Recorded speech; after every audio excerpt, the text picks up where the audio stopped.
Here's how to make audio ID public on Roblox. So the first step is to go to roblox.com. So for this, we're gonna have to use our browser because we're gonna have to go to the Creator Hub.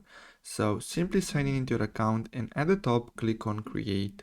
Now, once you do that, go to Creations, then go to Development Items and then select Audio.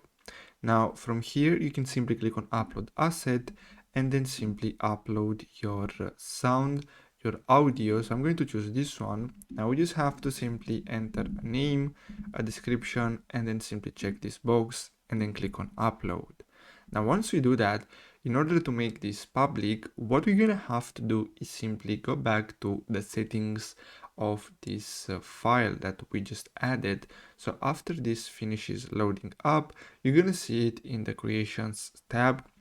So if we go back here, then we go to development items and select audio, we should see it right here.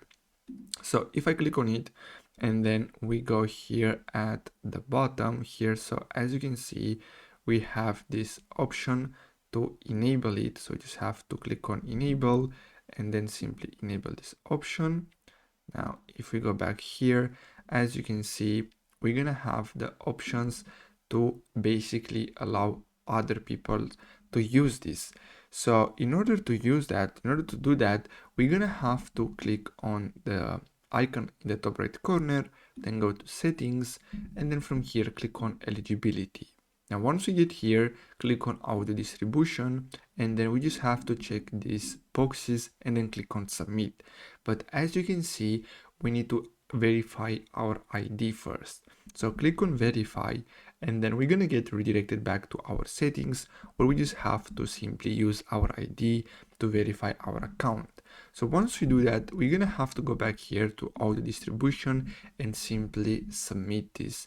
So if we do that, we'll be able to enable the option to basically share this audio ID with everyone. So here, as you can see, you must be ID verified to make your song discoverable. So we just have to do that.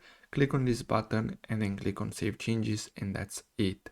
So I really hope you found this video helpful. Thanks for watching.